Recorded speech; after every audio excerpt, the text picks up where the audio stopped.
Ese wari ubizi ko kugurisha umutungo wawe wari usanzwe ubizi ko wawutanzemo ingwate yaba muri banki cyangwa se mu bundi buryo bishobora gutuma wisanga mu igororero?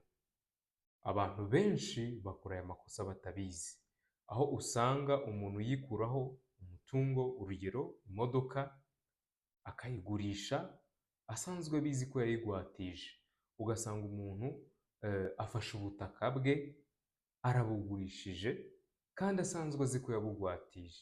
Abenshi bakora amakosa, ugasanga azi neza ko banki yagwatije ubutaka bwe cyangwa se imodoka ye muri banki kugira bamuhereze inguzanyo, ariko kubera ko asanzwe azi ko ari kwishyura ndetse abura amezi make ngo yishyure, kubera ko ahuye n'ikindi kibazo kimutunguye, ugasanga wa muntu akoze ikosa, aravuze rero kangurishe bwa butaka bwanjye, mugurishe kanaka, nzagenda mubeshya gake gake, nzamukorera mitasiyo ningira amahirwe nkaba narangije kwishyura rya deni. Ugasanga umuntu akugurishije imodoka cyangwa akugurishije ubutaka, asanzwe azi neza ko ya modoka cyangwa bwa butaka akugurishije banki deja yarabugwatiriye. Imodoka akayiguhereza akakubwira tuzakora mitasiyo mu kwa karindwi cyangwa mu kwa munani cyangwa mu kwa cumi, kuko azi neza ko muri ayo mezi aribwo ibibazo bizaba byakemutse, ariko n'ubundi yajya kugera muri cya gihe ugasanga yananiwe kwishyura banki. Ese waba ubizi ko ubwabyo gufata ikintu ukakigurisha usanzwe uzi neza ko wakigwatirije ari ibintu bishobora gutuma wisanga mu igororero? Ibi kenshi bikunda kuba ku bantu bagura ubutaka, bikunda kuba ku bantu bagura imodoka ndetse n'ibindi bikoresho ibyo ari byo byose n'indi mitungo iyo ari yo yose. Ugasanga uguze umutungo utabanje gusuzuma ngo umenye niba ugiye kugurisha yarawugwatije. Ugasanga rero ya mitasiyo ntikunze kuko ukugurisha ibyo akugurisha yamaze kubigwatiza ndetse no kwishyura amadeni byaramunaniye.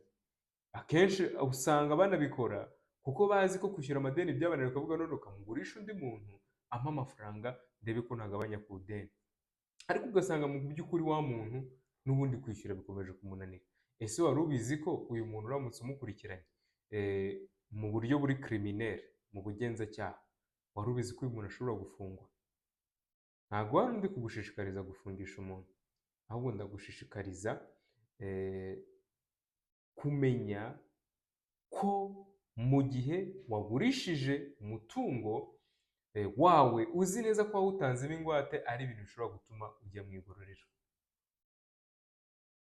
Ariko nanone kugura ukwiye kubanza gusuzuma, mu gihe byanze uyu muntu ushobora kumukurikirana mu bugenzacyaha cyangwa no mu buryo buri sivile akajya mu rukiko.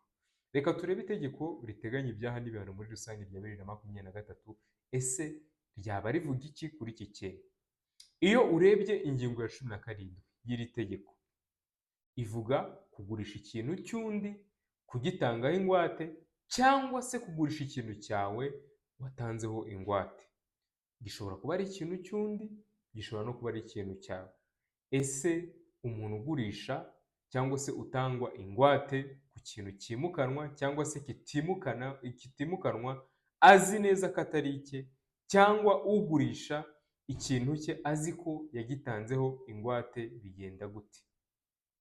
Iyo atabyemeranyijweho n'uwahawe ingwate n'ugiye kukigura, urumva hari itegeko rivuga ngo hagomba kubanza kubyemeranyaho n'uwo yahawe iyo ngwate, bakabanza kubyumvikana, bakamubwira mu by'ukuri nubwo naguhaye ingwate, ya ngwate yawe ngiye kuyigurisha umuntu, kandi mukabyemeranyaho mu nyandiko. Iyo abyemeye nta kibazo.